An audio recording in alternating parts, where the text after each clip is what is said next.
길 위의 인문학, 다섯 번째 시간입니다. 저는 이제 이야기가 있는 풍경이라는 주제로 오늘 수업을 진행할 최성욱이라고 하고요.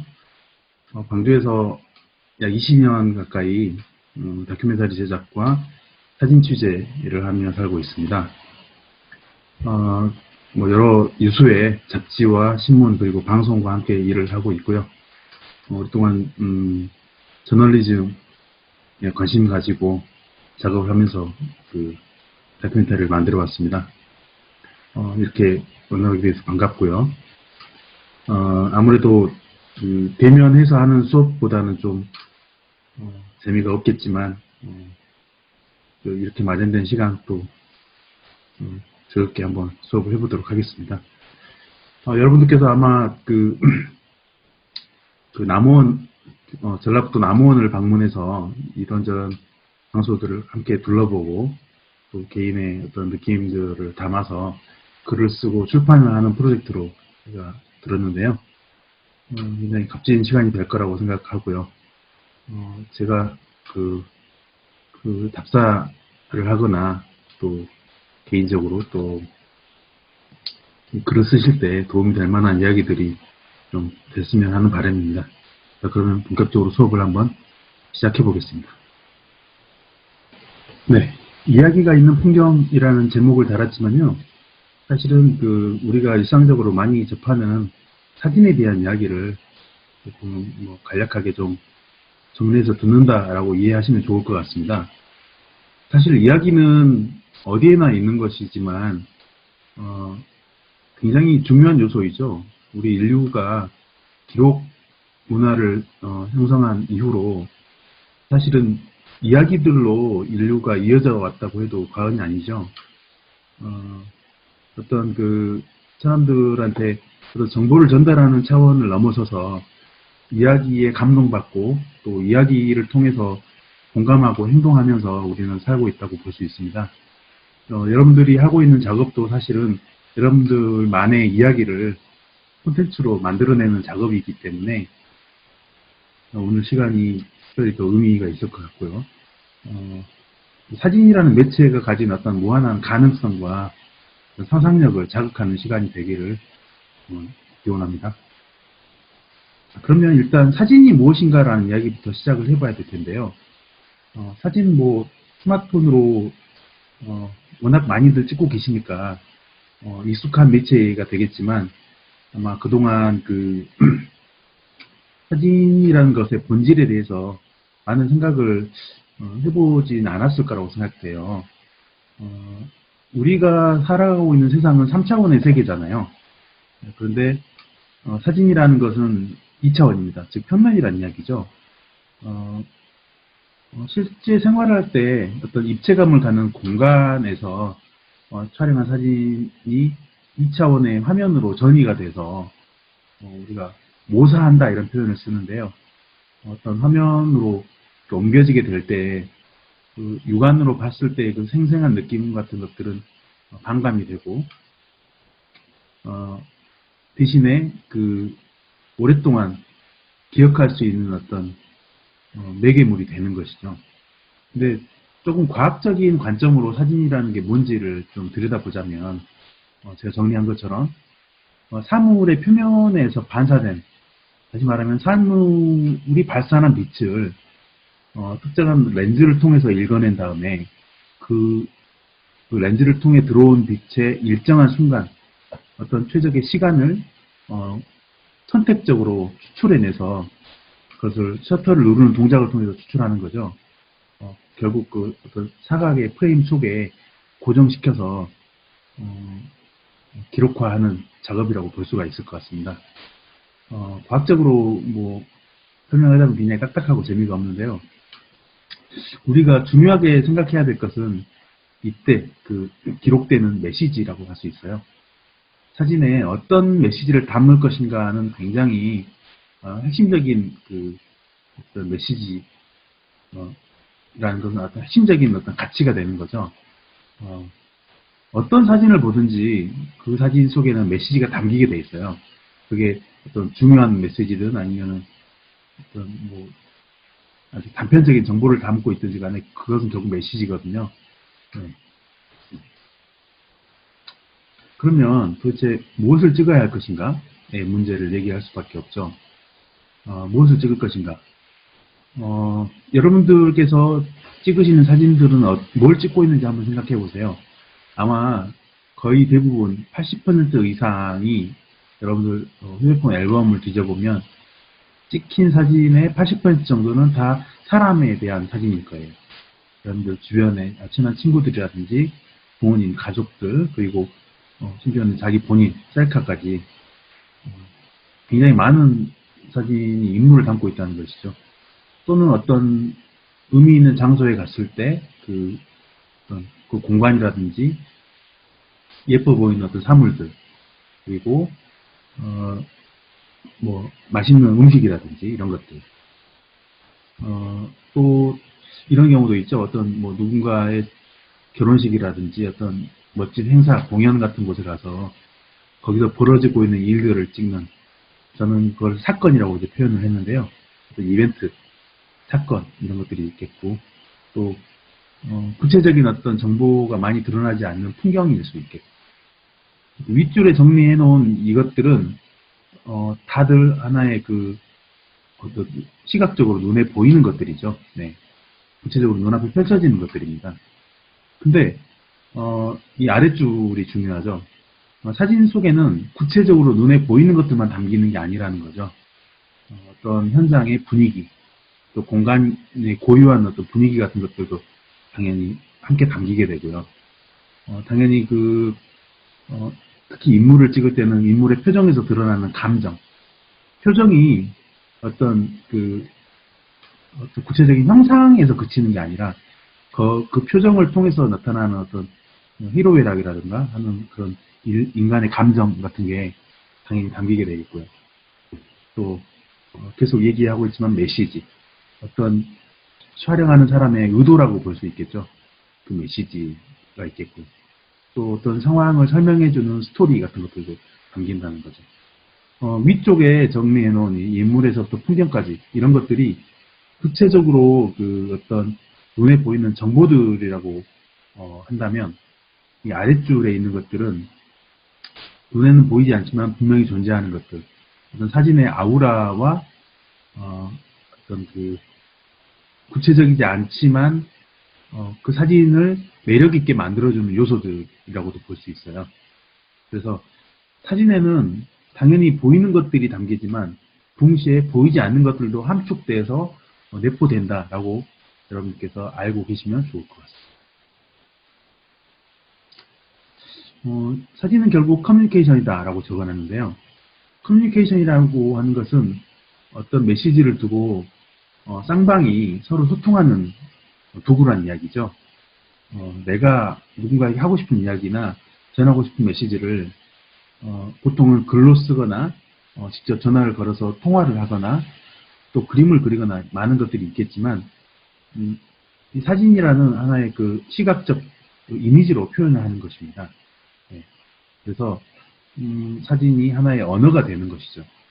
언어는 뭐 한국어로 얘기를 하자면 자음과 모음의 결합이고, 영어라면 A부터 G까지 알파벳이 있잖아요. 그런데 이런 알파벳 또 자음 모음에 그치는 게 아니라 주술관계라든가 또 어떻게 보면은 뉘앙스 같은 것들을 만들어내는 하나의 독특한 체계들이 있잖아요. 사진도 마찬가지라는 거예요. 사진도 하나의 표현의 수단이라고 볼 때 사진을 구성하는 여러 가지 요소들이 어떤 일정한 규칙과 법칙을 가지고 이렇게 형성이 되고, 그걸 통해서 메시지를 이제 구성한다는 것인데, 따라서 우리는 언어를 배우듯이 사진을 이제 배워야 한다는 겁니다. 이럴 때 이제 중요한 게 마치 영어의 알파벳 역할을 하는 게 사진적 기호라고 볼 수 있습니다. 사진 기호라고도 이야기하는데요. 그것들에 대해서 조금 제가 자세히 좀 설명을 드려볼게요. 어떤 사진 기호가 있을까요? 사진 기호라고 해서 사진을 만드는 요소들이라고 제가 정리를 해봤는데요. 굉장히 많은 것들이 있지만 그 중에 가장 대표적인 것들 9가지를 제가 추려봤어요. 너무 많은가요? 일단은 노출이 있겠죠. 노출이라고 한다면 얼마나 많은 빛을 이렇게 수용해서 사진을 만드는가의 이야기입니다. 당연히 날씨가 흐린 요즘 같은 날씨에는 야외에서 사진을 찍을 때 빛이 조금 부족하죠. 그렇다 해도 야외는 좀 괜찮지만 실내로 가게 되면 상당히 어두워지는 환경들이 많죠. 그럴 때에는 그 노출을 충분히 주기 위해서 조리개를 연다든가 빛이 들어오는 구멍을 크게 조절한다든가 사진을 찍을 때 셔터 스피드를 아주 떨어뜨린다든가 하는 그런 것들이 있는데요. 이 모든 것들이 조화롭게 잘 정리가 돼야 충분히 우리가 사진을 봤을 때 어둡다고 느끼지 않고 충분히 빛을 빨아들여서 사진을 찍었다고 말을 할 수가 있을 겁니다. 두 번째 사진 기호로는 이제 빛이 있는데요. 이 빛이 뭐 특별할 게 있을까 싶지만 오늘처럼 날씨가 굉장히 흐리다 하면 이 흐린 날만의 이 빛의 질감이 있어요. 예를 들면은 햇빛이 쨍쨍 맑은 날에 해변가에서 우리가 거닐고 있다고 생각을 한다면 그때 상상되는 그 장면은 굉장히 눈이 부시고 굉장히 그 강렬하죠. 콘트라스트가 굉장히 강해지고요. 그럴 때 또 빛의 표정, 그 다음에 또 눈이 내린다든지 비가 내린다든지 또 아침 푸르스름한 아침 빛이라든지 아니면은 저녁에 황금빛으로 불타는 그 노을 빛이라든지 이 빛은 시간과 어떤 공간, 그 다음에 조건에 따라서 굉장히 다양한 다채로운 그런 그 질감을 만들어내거든요. 그래서 그 빛의 성질에 따라서 사진이 좌우된다는 겁니다. 사진이라는 것 자체가 빛을 이용해서 만드는 이미지이기 때문에 빛의 질감과 성질을 잘 파악하고 어떤 빛을 선택할 것인가는 굉장히 중요한 요소입니다. 어떻게 보면 사진의 본질적 요소라고 볼 수가 있습니다. 그래서 빛을 잘 해석하는 능력이 좋은 사진으로 가는 어떤 지름길이라고 볼 수 있을 것 같습니다. 다음으로는 이제 렌즈를 말을 할 수가 있거든요. 렌즈는 일반적으로 이제 표준 렌즈라고 부르는 50mm 렌즈가 있죠. 사람의 시각이 바라보는 그 가장 그 스탠다드한 그런 그 시야각을 렌즈로 환산하면 50mm라고 볼 수 있어요. 왜곡됨이 없이 어떤 사실을 아주 정직하게 보여주는 화각이라고 볼 수 있는데 그 화각으로는 이제 아주 많은 사람이 모여서 단체 사진을 찍는다든지 좁은 면적의 방이나 공간에서 이렇게 아주 넓은 면적을 찍는 게 불가능해지기 때문에 이 광각 렌즈라는 것들이 생겨나게 되는데요. 그러다 보니까 한 자리에 서서 굉장히 넓은 면적을 한 화면 속에 담아내기 위해서는 가장자리 부분으로 갈수록 왜곡이 발생하죠. 건물이 아주 휘어 보인다든지 사람이 가장자리 쪽에서 찍힌 사람의 얼굴이 좀 이렇게 가운데로 찌그러져서 모인다든지 이런 현상들이 그래서 나타나게 됩니다. 이것을 렌즈 왜곡이라고 얘기를 하는데요. 아무튼 표준 렌즈보다 더 넓은, 그러니까 50mm보다 더 넓은 화각을 가지면서 아주 넓은 면적을 좌우의 넓은 면적을 한 화면에 담아주는 렌즈가 광각 렌즈라고 할 때 그 반대의 경우가 있겠죠.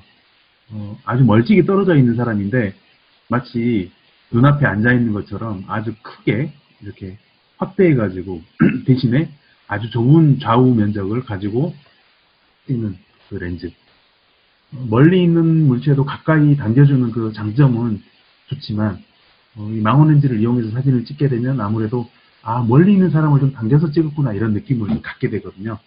이게 이제 망원 렌즈라고 볼 수 있어요. 그래서 내가 찍으려고 하는 사진이 어떤 거냐에 따라서 렌즈 선택도 좀 신중해질 필요가 있습니다. 조금 후에 그 망원 렌즈로 찍은 사진을 같이 보면서 이야기를 나눠보겠습니다. 다음 네 번째로는 이제 구성의 문제를 들 수 있어요. 구성이라고 한다면 사진을 찍을 때 화면 속에 존재하는 여러 가지 요소들이 있을 텐데 그 요소들을 가변적으로 어디다 배치할 것인가의 문제입니다. 화면의 상단에 할 건지 하단에 할 건지 좌측에 할 건지 가운데에 할 건지 우측에 할 건지. 그러니까 여러 가지 요소들 중에 일부는 화면 바깥으로 배제시킬 수도 있고요. 또 어떤 상황에서는 없는 요소인데 일부러 찾아서 화면 속으로 가져온다든지 이런 것들이 전반적으로 구성의 문제입니다. 다음으로는 이제 색채인데요. 색채는 워낙 그 많은 연구와 그 관련 종사자들이 있는 그 분야이죠. 빛의 삼원색은 레드, 그린, 블루, 그래서 RGB라고 얘기를 하는데요. 이 색채에 따라서 느껴지는 그 감정이 다 다르게 나타나죠. 예를 들면은 아주 빨간색 그 색상을 짙은 빨간색 색상을 보게 되면 굉장히 좀 사람이 흥분하게 된다든지 아니면 어떤 열정을 느끼게 된다든지 하는 것들. 그다음에 녹색이나 파란색 계열의 그 색채를 보게 되면 마음이 좀 차분해진다든지 좀 안정감을 갖는다든지 하는 것들. 근데 지금 제가 말씀드리는 그런 감정들은 조금 보편적인 어떤 케이스에 해당하고요. 그 반대의 느낌을 갖는 경우도 있겠죠. 태어나서 평생 녹색만 보고 자란 사람은 녹색을 보고 어떤 청량감을 느끼는 게 아니라 좀 지루하다 이런 느낌을 가질 수도 있는 거예요. 그리고 또 그 색채들이 단순한 하나의 원색이 아니라 여러 가지 색깔과 이렇게 결합돼서 반복적으로 나타나는 어떤 패턴을 보인다든지 이렇게 됐을 때는 또 다른 감정을 갖게 되기 때문에 이 색채는 굉장히 연구해 볼 만한 가치가 있는 것들이고 사진 매체에서는 이 색채라는 것을 제대로 잘 구사하고 효과적으로 통제하는 게 굉장히 많은 공부를 필요로 하는 그 요소라고 볼 수가 있겠습니다. 다음으로 이제 선인데요. 저는 세상을 바라볼 때 오랫동안 사진을 찍어온 그 영향으로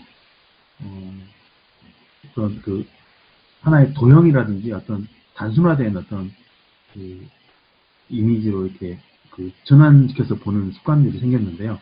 예를 들자면 이런 거죠. 거리를 걷다가 만나는 그 가로등, 가로수, 그다음에 전봇대, 그다음에 지나가는 사람, 그다음에 높다란 건물, 빌딩 이런 것들은 세로선으로 보이는 거예요. 그런데 동시에 가로선도 있죠. 도시 한복판에 그 도로에 그어져 있는 뭐 중앙선이라든지 가드레일이라든지 또 뭐 어디 차량이라든지 처마라든지 그다음에 뭐 지나가는 뭐 비행기라든지 이런 것들은 또 가로선으로 보이는 거죠. 조금 가로냐 세로냐 이런 선을 넘어서 형태의 느낌으로 보자면 동그라미, 구형, 구체의 그런 그 사물들이 있을 것이고요.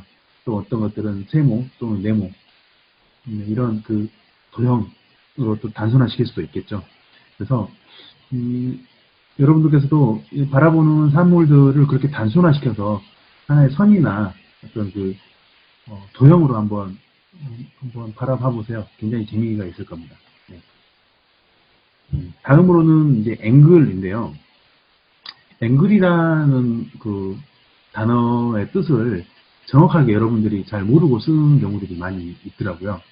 앵글이라는 것은 사진적 의미로는 카메라가 어떤 피사체에 대해서 각을 이제 이루잖아요.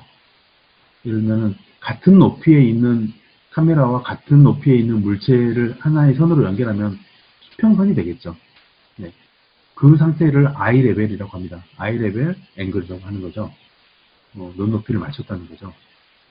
실제로 우리가 친구들하고 같이 일상생활을 할 때 같이 뭐 커피를 마신다든지 식사를 한다든지 아니면 둘이서 같이 어느 곳으로 걸어간다든지 할 때는 우리는 전부 아이 레벨을 맞추고 있는 겁니다.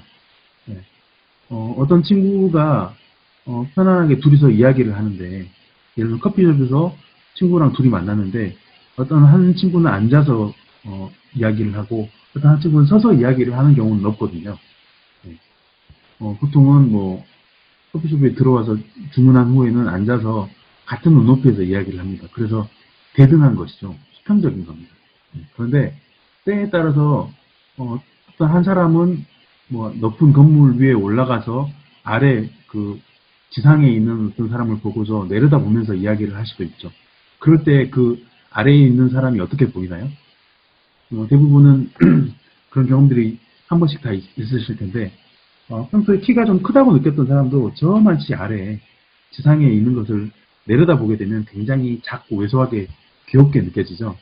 그래서 특히 어린 아이들을 찍은 사진 같은 경우에는 이런 경우를 이제 하이앵글이라고 하는데 하이앵글로 찍은 사진이 굉장히 많죠. 네. 왜냐면 아이들은 원래 귀엽지만 그렇게 그 하이앵글로 사진을 찍게 되면 훨씬 더 작고 귀엽게 느껴지거든요. 반면에 굉장히 그 어떤 몸집이 있는 사람도 아주 왜소하게 느껴져서 나쁘게 말하면 키가 굉장히 작게 느껴지게 만드는 효과를 이 하이앵글로 볼 수가 있는 거죠. 아무튼 카메라 높이가 아주 높은 곳에서 낮은 곳을 내려다보고서 촬영을 하게 되면 그것은 하이앵글이 되는 겁니다. 이제 그 반대의 경우도 있겠죠. 초등학교 시절에 여러분들 학교에 세워져 있는 동상을 막 보신 적 있죠. 아래에서 무조건 올려다볼 수밖에 없게 만들어 놓은 그런 동상의 경우에는 그 인물이 실제로 누구인지 간에 굉장히 위험이 있게 보이고 그 인물이 한마디를 만약에 한다면 굉장히 그 권위를 가질 것처럼 느껴지잖아요. 그래서 작은 피사체도 로우 앵글로 바라보게 되면 굉장히 웅장하고 어떤 그 권위를 갖게 만들어주는 그런 효과를 가진다. 그게 바로 로우 앵글의 특징입니다. 그렇게 해서 아까 아이 레벨부터 시작해서 하이 앵글, 로우 앵글까지 이런 것들은 일상적으로 바라보던 사물을 좀 일상적이지 않게 순식간에 바꿔주는 그런 효과를 가지기 때문에 사진을 찍을 때 굉장히 중요한 요소가 됩니다. 그래서 이런 것들을 일부러 역이용해서 콘텐츠를 만들어내기도 하고요.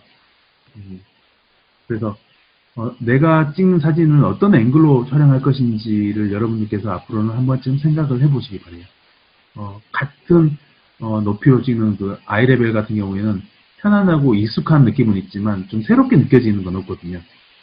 그리고 수평적인 느낌을 주기 때문에 일부러 이제 그런 느낌을 파괴하려고 한다면 아이레벨을 쓰면 안 되겠죠. 그런 것처럼 앵글이라는 것은 어떤 콘텐츠를 만들거나 사진 촬영을 할 때 굉장히 한 번쯤 고려해 볼 수밖에 없는 중요한 요소가 된다는 거 기억해 주시기 바랍니다.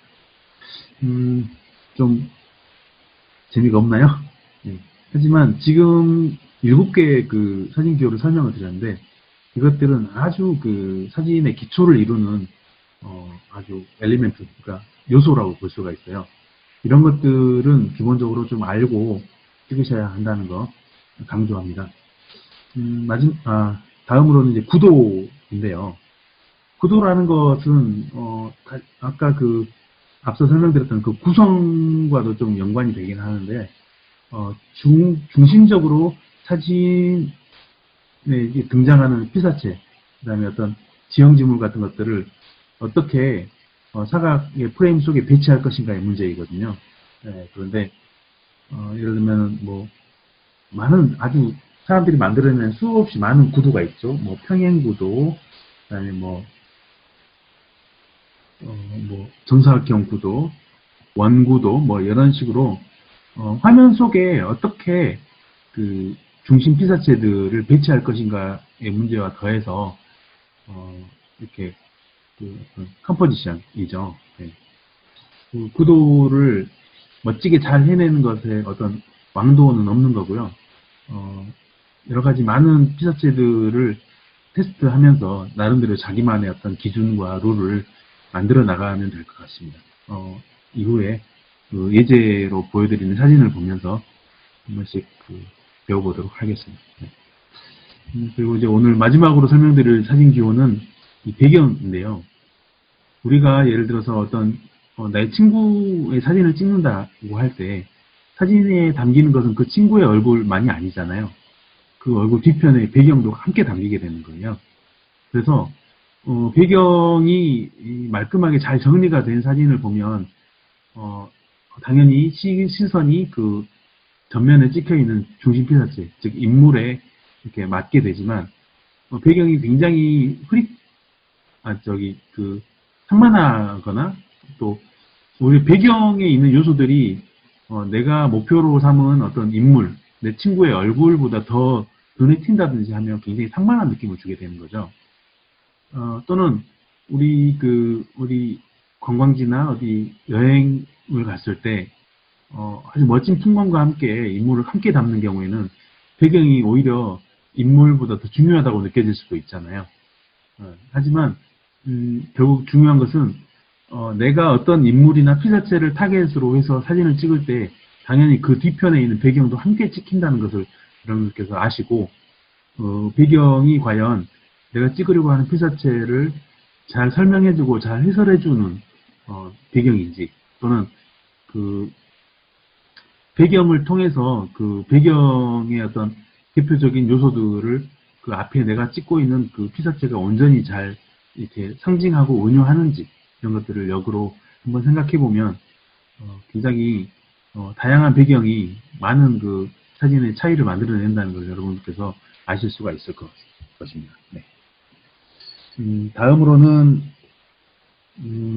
이제 제가 찍은 사진들을 보면서 이제 이야기를 나눠볼 건데요. 네. 처음 보여드리는 이 사진은 이제 그 연잎을 찍은 사진이죠. 그런데 말씀드렸던 것처럼 이 물방울이 지금 잔잔하게 그 아주 잘잘하게 그 흩어져 가지고 이렇게 손가락으로 한번 탁 튕기면 가운데로 모일 것처럼 생겼잖아요. 근데 이 가운데로 모이는 이 소실점을 화면에 어디다 배치하느냐는 사람마다 다 다른 판단의 기준이 있을 거라는 거죠. 네, 그래서 저는 이제 약간 왼쪽 상단에 이 소실점을 모아놨죠. 이렇게 함으로써 그 약간 어떤 그 운동감 같은 것도 주면서 조금 그 지루한 가운데에 모여서 어떤 지루한 느낌을 좀 피하고자 했어요. 이것들은 어떻게 찍느냐에 따라서 또 다른 느낌을 가지게 될 거예요. 예를 들어서 이 가운데 이 포인트를 이 화면의 중심으로 옮길 것이냐, 아니면 하단으로 내릴 것이냐, 아니면 이 오른쪽 상단으로 올릴 것이냐, 이런 것들은 다 여러분들의 판단이라는 거죠. 네, 그리고 다음으로는 앵글의 변화라고 했는데요. 또 고속 셔터란 말도 써있죠. 자, 지금 여기를 보시면 이것은 이제 그 분수대입니다. 여러분들이 다 가봤을지 모르겠는데 옛 전남도청이 있던 지금 ACC죠. ACC 앞에 그 분수대 광장에서 찍은 사진인데요. 보시면 이런 그 분수대 사진 본 적 있으세요? 아마 없으실 것 같아요. 보통은 늘상 하듯이 서서 사진을 찍기 때문에 이 그 분수대의 형상이 다 그대로 드러나고 그 위쪽으로 물줄기들이 같이 보이게 되는 게 보통인데, 저는 파란 하늘을 배경으로 그냥 솟구쳐 오르는 물줄기만 찍고자 했어요. 그 하단에는 그 분수대 주변으로 심어져 있는 뭐라고 하죠, 이걸? 무슨 나무죠, 이게? 이 나뭇잎들이 함께 보여서, 약간 봄날의 좀 산뜻한 느낌을 좀 주려고 했던 것이죠. 그냥, 바닥에 주저앉듯이 앉아서, 분수를 올려다보면서 이렇게 찍은 앵글의 변화만으로도 같은 현장에서 아주 다른 느낌의 사진을 이렇게 만들어낸 것이죠. 그래서, 아까도 말씀드렸던 것처럼 이 앵글만 일상적이지 않은 앵글로 바꿔주면 굉장히 여러분들이 사진적으로 신선한 느낌의 효과를 얻을 수 있다라고 다시 한번 말씀을 드립니다. 아까 망원렌즈에 대해서 설명을 잠깐 드렸었는데요. 멀리 떨어져 있는 물체를 아주 크게 확대해서 마치 눈앞에 있는 것처럼 키워서 이제 찍어주는 렌즈입니다. 초점거리가 굉장히 길다고 이제 말을 하죠. 지금 보시면은 이렇게 나뭇잎들이 이제 벌레가 다 갉아먹은 이런 앙상한 나뭇잎들이 보이는데요. 지금 이 전면에 선명하게 초점이 맞아있는 이 나뭇잎과 저 뒤편에 흐릿하게 되어 있는 이 나뭇잎들 사이의 그 거리는 사실 굉장히 짧습니다. 약 35cm에서 50cm 정도 밖에 안 되는 그 거리입니다. 하지만 망원렌즈를 사용하다 보니까 굉장히 심도 얕게 처리가 됐고 어떤 그 느낌상으로 봤을 때는 이 이파리와 이 뒤쪽 흐릿한 이파리 사이의 거리가 굉장히 가깝게 압축된다는 느낌을 줍니다. 이게 바로 망원렌즈가 가지는 어떤 부수적 효과라고 볼 수 있어요. 네. 그래서 어떤 사진을 보게 되면 이게 광각렌즈로 찍었는지 망원렌즈로 찍었는지 바로 확인이 되죠. 그게 그 광각이나 망원렌즈가 고유하게 갖고 있는 어떤 특징들이 다 공통적이기 때문에 그렇게 읽어낼 수가 있다는 거죠. 다음으로 이제 셔터 찬스 이야기를 하고 싶은데요. 셔터 찬스라는 것은 셔터를 언제 누를 것인가의 문제이죠. 네. 자, 지금 이 사진은 어떤 얕은 바닷가에서 찍은 사진인데요. 작은 물고기, 보거인데요. 작은 물고기가 어떤 살짝 움직이면서 아주 작은 파장을 만들어내고 있죠. 제가 이 자리에 서서 이 보고 새끼를 관찰을 했어요. 잠깐 한 몇 분 관찰을 해보니까 어떤 습성이 있더라고요. 이 물고기가 아주 작은 물고기겠죠. 뭐 손가락 한두 마디 정도밖에 안 되는 아주 작은 크기인데, 약 10초 내 20초마다 한 번씩 움직이는데, 움직일 때마다 15cm 정도 거리를 움직이더라고요. 그래서 계속 이렇게 물보라를 화장을 일으키는데, 이 무늬가 굉장히 예뻤어요. 마치 햇빛도 굉장히, 이쁘게 내리쬐는 그런 날이었지만은, 이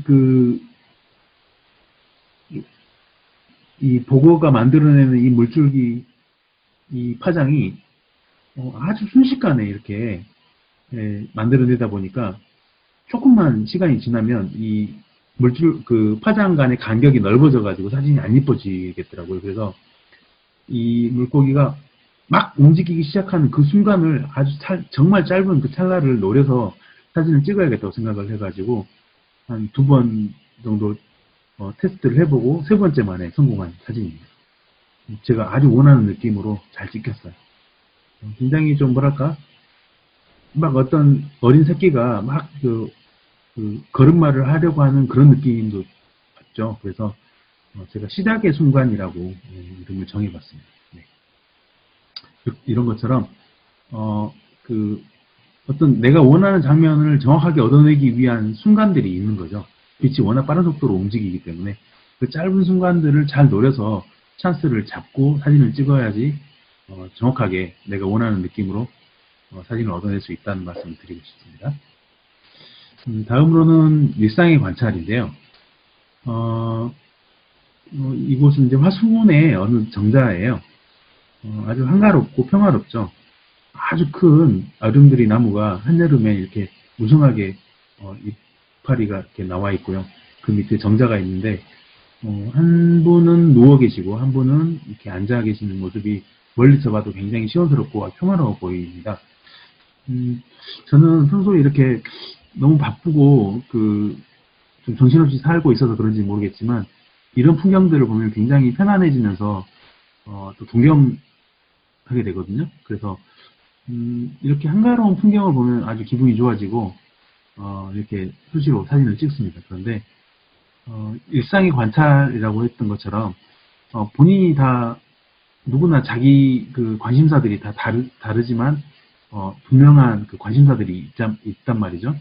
그러면 평상시에 그 관심사에 대해서만큼은 유심히 좀 관찰을 하면서 사진을 찍어두시면 나중에 그것들이 모여서 하나의 주제가 되는 것이죠. 그래서 좋은 사진가는 좋은 관찰자다라는 말은 틀림이 없을 것 같습니다. 네, 여러분께서도 일상 속의 모습들을 그냥 흘려보내지 마시고 특히 자기 관심사와 연결된 부분들을 잘 바라보시면 굉장히 많은 어떤 도움을 받으실 수 있고 앞으로의 진로라든지 아니면 어떤 여러 일들에 도움을 받으실 거라고 생각합니다. 일상을 잘 관찰해야 된다는 이야기였습니다. 다음은 이제 아까 고속 셔터가 있었다면 이제 저속 셔터입니다.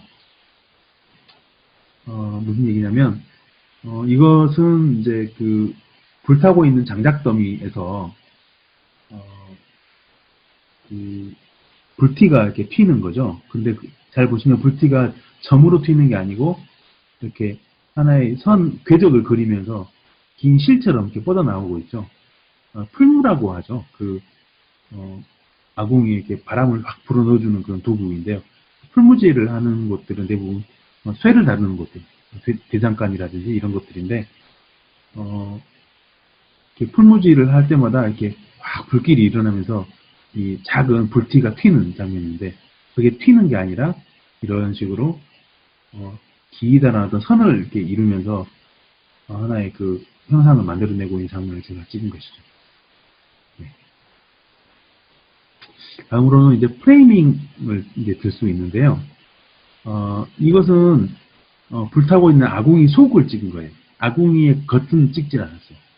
그러니까 불이 활활 타고 있는 그 아궁이 속만 찍었기 때문에 이것을 아궁이라고 보지 않고 말 그대로 불, 우리가 불이라는 것을 떠올릴 때 생각하는 그 뜨거운 불의 이미지만 담은 것이죠. 여름에 이제 이렇게 더운데 이런 그 불사진을 보니까 좀 그렇지만 만약에 한참 추운 겨울에 이런 불사진을 보게 된다면 적어도 이렇게 마음은 좀 따뜻해지는 느낌을 받을 수도 있겠죠. 그 어떤 오래된 어떤 인간에게 그 프로메테우스가 갖다 준 그 불처럼 그 어떤 그 열정 이런 것들을 표현하는 의미로 한번 이렇게 프레임을 잡고 찍어본 겁니다. 네.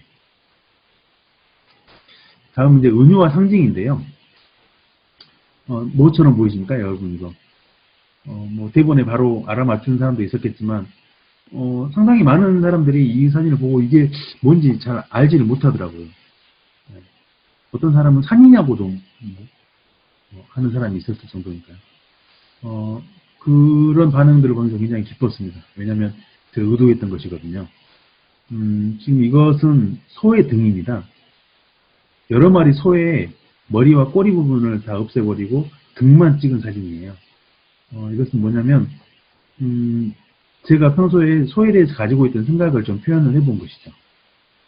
다시 얘기하자면 요즘에는 소는 굉장히 가치가 조금 평가절하되어 있다고 저는 느낍니다. 뭐 원한다면 하루 3끼, 그 다음에 일주일 내내 이 쇠고기를 먹을 수가 있는 시대가 됐잖아요. 제가 어릴 적만 해도 소고기는 굉장히 귀한 고기였고 아무 때나 먹는 그런 고기가 아니었습니다. 아주 중요한 생일날이라든지 아주 중요한 날이나 이렇게 소고기를 맛을 볼 수 있었는데 요즘에는 워낙 대량생산 체계 속에서 소가 그 고깃감으로만 인식이 되다 보니까 시중 어디서든 소고기를 아주 흔히 팔고 있는데 저는 좀 그걸 보면서 좀 슬퍼요. 소는 그렇게 간단히 취급될 수 있는 동물이 아니라고 생각합니다. 아주 오랜 세월 동안 인류와 함께 하면서 그 고된 노동을 해왔던, 그래서 인류의 어떤 그 문명을 지금까지, 지금에 이를 수 있도록 이렇게 도와준 고마운 동물이라고 볼 수가 있는데요. 인도에서는 영물로 부르잖아요. 그런데, 저는 그 소를 아까도 말씀드렸던 것처럼 이렇게 단순한 고깃감으로 인식하기보다 조금 뭐랄까요? 이 사진을 보면서 옛 사람들의 그 노동, 그다음에 이 소라는 동물이 가진 어떤 그 영적 어떤 상징성 이런 것들을 한번 생각해보자는 뜻으로 이 사진을 찍은 것이죠. 저는 굉장히 그 마음에 들었었고 이 결과물이 나왔을 때 제가 제목을 정했어요. 어떤 산맥이라고요. 백두대간의 어떤 산맥처럼 이렇게 이 장면을 바라보면서 찍었던 기억이 납니다. 이렇게 그 어떤 사진을 찍을 때 적당한 은유와 상징을 잘 이렇게 활용하시면 멋진 사진이 나올 수 있다는 거 말씀드립니다. 다음으로 이제 프레이밍인데요. 아까 말씀드렸던 것처럼 아궁이 속을 불만 찍은 사진이 있었죠. 그 사진 같은 경우에는 오로지 아무것도 없는 어떤 불만 보였다면 이 사진은 아궁이 바깥으로 사진을 찍었기 때문에 가마솥과 이렇게 불타는 어떤 것들, 그 다음에 바깥에서 들어오고 있는 빛 이런 것들로 인해서 지금 저녁밥을 짓고 있구나 이런 느낌을 줄 수 있잖아요. 그래서 이 프레이밍이라는 것이 주는 효과는 엄청난 것이죠. 어떤 메시지를 만들기 위한 정보들을 이렇게 조작할 수도 있고 제한할 수도 있고 또 필요에 따라서 뭐 어떤 요소를 더 집어넣을 수도 있고요. 그래서 프레임은 굉장히 중요하다. 프레임을 짜는 행위를 프레이밍이라고 합니다. 다음은 앵글의 변환인데요. 앵글이 뭔지는 아까 설명드렸죠. 카메라가 어떤 피사체에 대해서 이루는 각을 말하는 건데, 이 사진 같은 경우에는 이게 어떤 사진일까요? 아이들이 불고 다니는 그 비누방울, 그 거품기 있죠. 네, 그걸 바람에 훅 입으로 불면 공중으로 이렇게 물방울들이 이렇게 날아다니는데, 그 아이가 볼 수 있게 얼마나 낮은 위치였겠어요. 네, 제가 거의 땅바닥에 이렇게 눕다시피 해가지고 하늘을 바라보면서 그 거품을, 비누 거품을 찍은 거예요. 좀 다르게 보이나요? 이런 경우에는 아주 극단적인 로우 앵글이라고 볼 수가 있겠죠. 네. 그냥 저 비누 거품을 이렇게 부는, 비누방울을 부는 그 사람을 그냥 아이를 찍었다면 당연히 그 하이 앵글이 됐겠죠. 보통 아이들이 키가 작으니까요. 하지만 그렇게 찍어서는 절대 나올 수 없는 앵글이죠. 이 사진 같은 경우에. 그래서 앵글만 변화시켜 줌으로써 아주 그 독특한 사진을 만들 수 있다는 이야기를 다시 한번 드립니다. 다음으로 이제 얕은 심도라고 적혀 있는데요. 심도라는 것은 이제 피사계 심도를 말하는 거죠. 카메라가 저 산수유 꽃을 향해서 지금 사진을 찍고 있는데 아주 일직선을 하나 그어본다고 생각했을 때 그 선축에서 어느 정도의 범위까지 초점이 맞을 것이냐. 이 지금 정확하게 산수유꽃 한 송이에 초점을 맞춰놨는데 이 뒤편으로 보이는 그 노란색 그 색깔들도 다 그 산수유꽃 줄기죠. 하지만 그 뒤쪽엔 마치 꼭 물감으로 배경색을 칠해놓은 것처럼 흐릿하게 처리가 돼 있고 심도가 굉장히 얕아서 제가 보시면 아실 거예요. 이 오른쪽에 이 그 뭡니까 이 산수유꽃 여기에만 초점이 맞아 있기 때문에 굉장히 그 뭐랄까요 사진을 단순화시켰죠. 이 배경을 아주 넓게 가져가면서 예를 들면 이곳에 이렇게 시를 한 수를 쓴다든지 하면 굉장히 멋진 시적 화면이 되는 것이죠. 네. 심도라는 것은 여러 가지 요소에 의해서 이제 그 많이 조절을 할 수가 있는데 예를 들면 이 산수유꽃 뒤편에 보이는 이 뒤편의 산수유꽃도 선명하게 만들 수가 있어요. 그렇게 하면 조리개를 많이 조이면 되는 것이죠. 그런 것처럼 심도라는 게 그 만들어낼 수 있는 굉장히 다양한 그 효과들이 있다. 이것도 여러분께서 알아두시면 좋을 것 같습니다. 다음은 이제 창의적 구도라고 되어 있는데요. 어떤 사물을 어떻게 배치할 것인가 이런 것들이 이제 문제가 되는 건데요. 지금 보시면은 하늘에는 굉장히 시커먼 먹구름이 막 몰려오고 있죠. 금방이라도 막 지구가 멸망할 것 같은 분위기인데요. 막 번개가 막 갑자기 쏟아질 것 같은 느낌이 들죠. 근데 여기 오른쪽 하단에 보면은 뭐가 보입니까? 아주 작지만 교회 첨탑이 하나 보이죠. 과연 이 위기 속에서 이 교회가 우리 세상을 구원할 수 있을까요? 이런 메시지를 던지는 것 같죠. 그래서 보통은 교회를 찍는다고 하면서 이렇게 찍는 사람은 없을 거예요. 이런 것들은 제 나름대로 이 먹구름을 보고서 이 교회의 그 첨탑을 찾았던 것이죠. 이런 식으로 한 번씩 이렇게 창의적 구도를 생각을 해보시면 재밌는 사진을 만들 수 있을 겁니다. 다음으로는 이제 의도된 기울임이라고 되어 있는데요. 보통 사진을 찍을 때 이렇게 그 기울기는 굉장히 경계해야 될 요소이죠. 조금만 잘못 기울이면 일단 기울인 그 화면을 보게 되면요, 보는 사람은 굉장히 불안감을 느끼게 돼요. 뭔가 이 안정감이 떨어지는 거죠. 그래서 아무 데서나 기울이게 되면 안 되고요.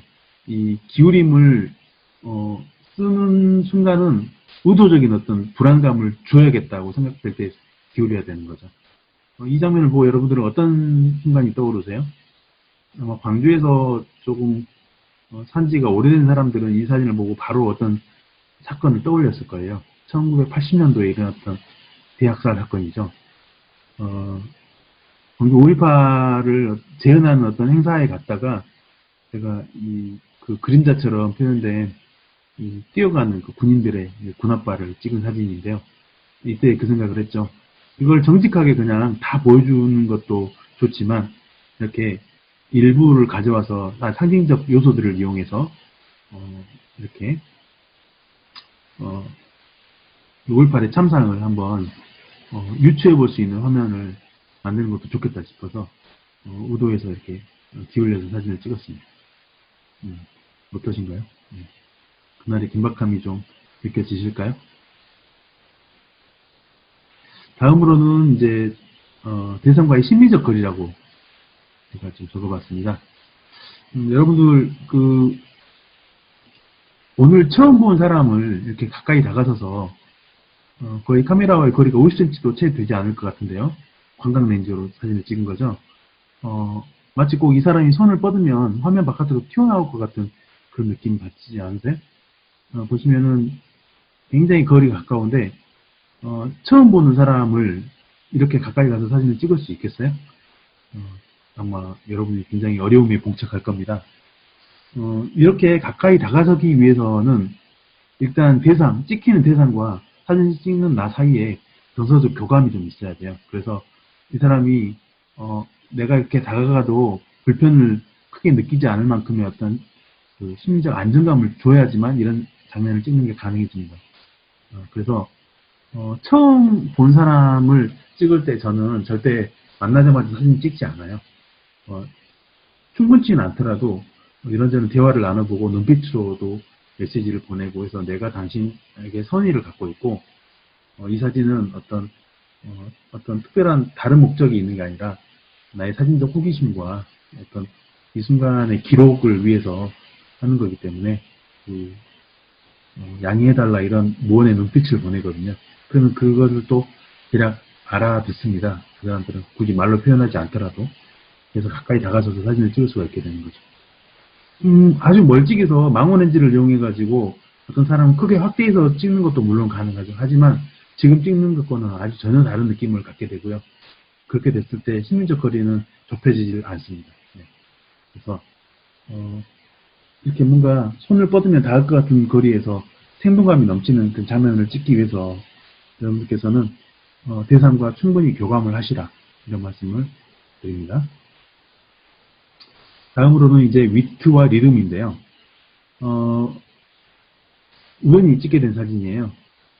새가 지금 5마리가 저 왼쪽에 이렇게 머리만 살짝 보이는 것도 있지만 얘를 빼고 이 5마리의 새가 하나의 곡선을 그리면서 마치 이렇게 날아와서 이렇게 여기 내려앉은 느낌. 근데 내려앉을 때 갑자기 휙 방향을 바꿔서 180도 돌려서 이 자리에 앉은 것처럼 마치 좀 재밌게 표현이 되어 있죠. 이 사진을 보면 저는 기분이 좋아지고 재미있습니다. 하나의 리듬을 만들어내고 있잖아요. 파도가 치는 언덕배기에 이렇게 보시면 여기 어딘지 아시겠죠? 제주도입니다. 여기가.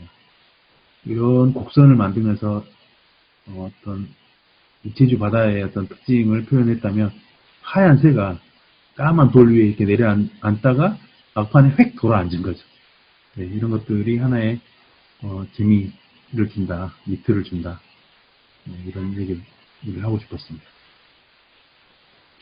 다음은 이제 색채와 레이어인데요.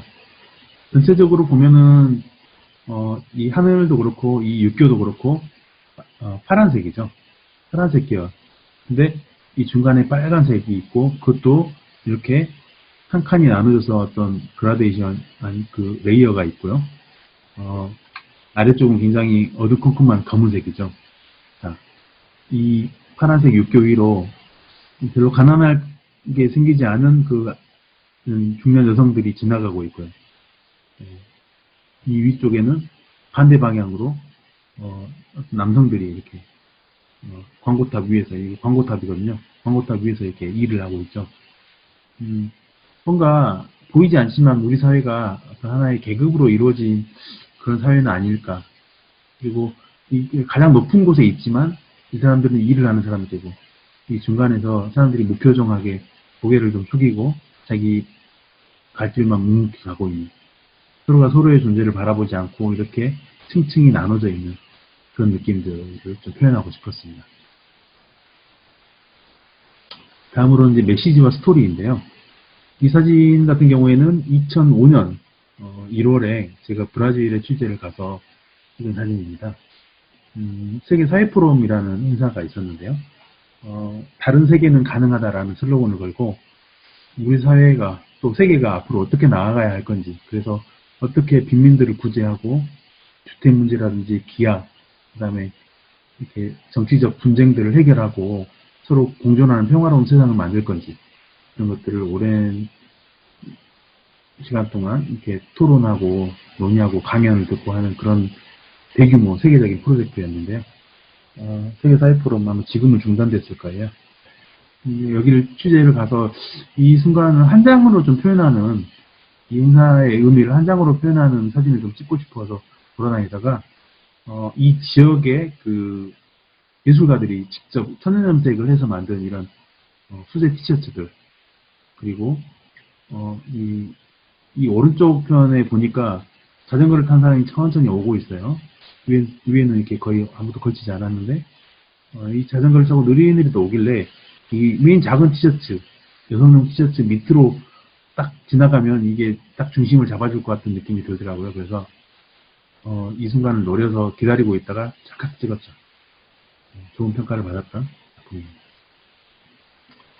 다음으로는 이제 과감한 생략이라고 제가 정리를 해봤는데요. 이 사진은 일본의 요코하마에서 찍은 요코하마 항해의 모습인데요. 오른쪽에 그 커다란 배가 정박을 해 있고, 왼쪽에 이 갈매기들에게 이렇게 먹이를 주는 사람, 놀러 나온 사람을 찍었는데, 보시다시피 이 팔에서 딱 그 화면을 잘라냈죠. 신체의 일부지만 과감하게 잘라버린 것이죠. 물론 이 사람의 머리와 몸체를 다 넣어서 그 갈매기한테 먹이를 주면서 되게 즐거워하는 사람의 표정을 담을 수도 있지만, 이렇게 잘라서 표현을 하는 것만으로도 이 요코하마 항구의 어떤 여유로운 느낌을 그대로 다 전달을 해줄 수가 있잖아요. 그래서 때로는 과감하게 어떤 부분들을 생략하는 것이 또 그 멋진 사진을 만들어내는 비결이 되기도 한다는 거. 여기도 보시면은 이 새 갈매기가 이렇게 날아와서 이게 착 그 날개를 펴고 이 손에 있는 이 먹잇감을 딱 낚아채는 이 순간, 네, 이런 느낌도 재밌잖아요. 이렇게 동그랗게 선을 맞으면서 이런 것들도 순간 포착이 주는 그런 매력이죠. 네, 다음으로는 이제 문화적 다양성인데요. 이 사진을 보면서 좀 이상한 걸 못 느끼시나요? 못 느끼실 수도 있겠죠. 근데 그 어린 시절부터 그 부모님이 농사를 지으셔서 농촌에서 살아본 저는 딱 대본에 이 장면을 보는 순간 너무 재밌다고 느꼈어요. 어떤 거였냐면, 한국에서는 이렇게 해질녘에 그 마당에 널어놓은 곡식을 수확을 거둬들일 때, 거의 남성이 이 바구니를 메고 있습니다. 네. 이렇게 무거운 걸 메고 있는 사람은 당연히 남자여야 돼요. 네, 여자는 뒤에서 이렇게 담아주는 역할을 하는 거죠. 근데 지금 보시면은 반대잖아요. 재밌다는 듯한 느낌으로 저를 이제 바라보고 있는 이 여자분 계시잖아요. 그런데 이것은 뭐냐면 이 지역에서는 이 집안의 경제권을 가진 존재가 이 여성이라는 의미라고 해요. 그래서 훨씬 더 이 무게를 견디고 있어야 되니까 더 많은 힘이 들 것 같지만, 이 남자분보다 이 여자분이 훨씬 더 권력자로 느껴지는 거예요. 이것은 이 지역만의 문화인 거죠. 이 짱족만의 문화인 겁니다. 그래서 같은 농경 문화라 하더라도 일부 이런 것들처럼 아주 세세하게 다른 관습과 전통이 내려져 있을 수가 있어요. 그래서 여러분들께서도 한번 그 사진을 찍으실 때 어느 낯선 지역에 가시게 되면 그 지역의 문화적 다양성을 이렇게 충분히 숙지를 하시고 좀 이렇게 해석해서 사진을 찍으시면 좋을 것 같습니다. 다음으로는 이제 생략과 리듬인데요. 생략은 아까 그 요코하마 사진에도 설명드렸던 것처럼 이 사진 같은 경우에는 굉장히 재밌는 사진인데요. 뭐가 생략되어 있죠? 이 앞부분에 이 친구의 사진을 찍어주는 여성이 여기 서 있어요. 이 바깥에 서 있는 겁니다. 네, 그런데 지금 제가 그 여성이 나오지 않게 이렇게 찍었죠. 왜냐면 이 사람이 이렇게 팔짝 뛰고 있는 이유는 뭐겠어요? 네, 바로 뒤에 있는 액자 속에 점프샷이 있기 때문이죠. 네, 이 사진을 보고 자기가 따라 해본 것이에요. 그 순간을 또 제가 놓치지 않고 사진을 찍었지만, 보시다시피 이 사람 하나 생략함으로써 어떤 상상을 더 사실 불러일으킨다고 볼 수 있죠. 그냥 여기 사람이 카메라를 들고 서 있었으면 굉장히 그 평범한 사진이 돼버렸을 수도 있죠. 그런데 오히려 하나를 딱 떼버리고 나니까 생략이 되고, 이렇게 활짝 뛰는 것과 이 뒤쪽에 이 액자 속의 사진이 결합돼가지고 어떤 리듬을 만들어내고 있죠. 이렇게 그런 것들도 하나의 사진적 어떤 그 스킬에 해당한다는 거. 다음은 이제 대비와 균형인데요. 사진 속에 있는 많은 요소들 중에 어떤 것들은 대비시키고 어떤 것들은 반복시키면서 재미를 만들어낼 수가 있습니다. 도쿄의 긴자거리에 있는 어떤 백화점 앞 쇼윈도우입니다. 보시다시피 이런 데코레이션 요소들과 함께 어떤 여성의 마네킹이 이렇게 하나 서 있는데, 이 마네킹이 왼쪽을 바라보고 있다면 이 앞에 지나가는 이 남자는 오른쪽을 바라보고 있고요. 이 사람은 전신이지만 이 사람은 얼굴이고, 그리고 이 사람은 여자지만 이 사람은 남자이고, 그 다음에 흰색 옷을 입고 흰색 조명이 내려와 있지만 여기는 어둡죠. 이런 식으로 여러 가지 요소들이 대비를 이루면서도 적당하게 균형을 딱 잡고 있습니다. 그래서 이 사진은 굉장히 안정감이 있으면서도 재미있는 사진이 된 것이죠. 다음은 이제 강도인데요. 아주 높은 빌딩 벽을 타고 유리창 청소를 하는 청소부의 모습을 담았는데요. 그냥 그 평범한 수평을 맞춘 앵글로 사진을 찍을 수도 있었어요. 그런데 지금 보다시피 굉장히 하이 앵글이고요. 내려오다 보면서 일부러 화면을 기울였어요. 왜? 뭔가 경사진 느낌을 주게 되면 뭔가 암벽을 타고 오르는 것처럼 이렇게 오히려 이 불안하고 뭔가 위태롭게 일하는 모습을 더 강조할 수 있겠다는 생각이 든 것이죠.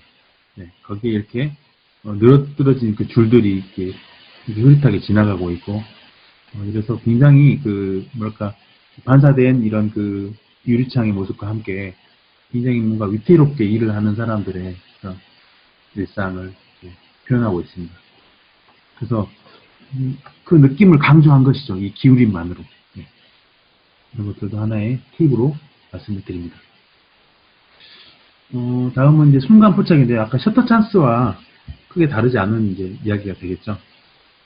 보시다시피 낙지를 잡아서 지금 던지고 있는데, 이 아주머니의 표정 굉장히 기분이 좋죠, 지금. 왜 던질까요, 낙지를? 낙지를 잡으면서 오다 보니까 구멍을 계속 파야 되는데, 갯벌을 파서 낙지를 잡는데, 저만치 그 낙지를 잡아놓은 통이 너무 먼 거예요. 그래서 다시 파던 그 구멍에서 다시 거기 갔다 오기가 너무 머니까 던져서 통 속에 쏙 집어넣고 또 계속 파는 거죠, 그 자리를. 근데 제가 이 아주머니를 계속 바라보고 있었던 게 아니죠.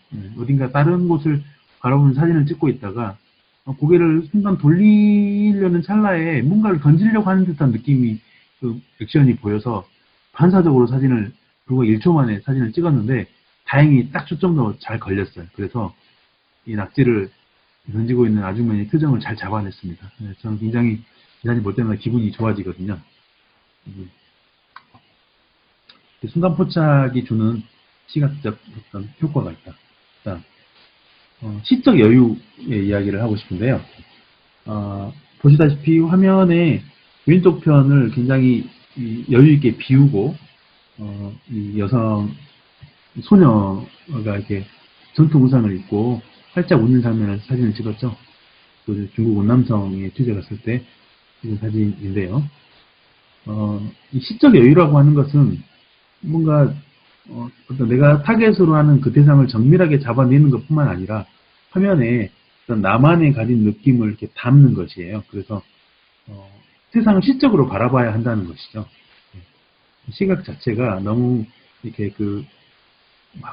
길을 쓰고 뭔가를 포착해야겠다 이런 느낌보다는 조금 더 여유를 가지고 대상을 좀 관조하면서 나의 느낌, 내가 원하는 어떤 어떤 바람을 이 화면에 투사한다라고 생각을 하시면 되는 것이죠.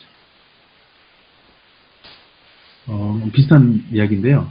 빛의 해석과 시적 감수성이라고 되어 있죠.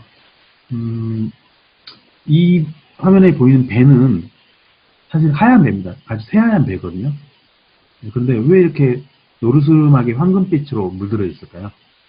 여러분들 짐작하다시피 겨울에 찍은 사진, 그 해질녘에 찍은 사진이에요. 네. 해질녘에는 태양빛이 굉장히 노르스름한 빛으로 물들잖아요. 그 빛이 이 배전을 이렇게 때리니까 하얀 배가 황금배가 됐고요. 그 다음에 마침 또 이게 갯벌 위에 얇게 수막이 형성되어 있다 보니까 온전히 그 반영이 이루어졌어요. 그 배가 그렇게 데칼코마니 하듯이 이렇게 반사가 돼가지고 굉장히 묘한 느낌을 만들어내고 있죠. 이 사진을 찍고 굉장히 저도 기분이 좋았었는데 마침 이 사진을 잡지사에 보냈을 때 편집자님께서 굉장히 좋아하시면서 표지로 이렇게 실어가지고 이 잡지 표지가 상당히 유명한 사진이었습니다. 그래서 가끔 이런 장면들을 만날 때 행복하다는 거. 이 사진을 실은 사람의 의도는 그런 거였겠죠. 뭔가 요즘 현대인들이 다들 힘들잖아요. 각박하고 뭔가 일상생활을 하나씩 해내는 게 너무나 버겁고 벅차고 힘이 겨운데 누구나 다 이 배를 타고 평화로운 바다를 건너서 뭔가 머나먼 희망을 향해서 나아갔으면 하는 그런 바람을 담고 있다고 판단이 돼서 이 사진을 표지에 이렇게 쓰지 않았을까라고 생각을 해봅니다.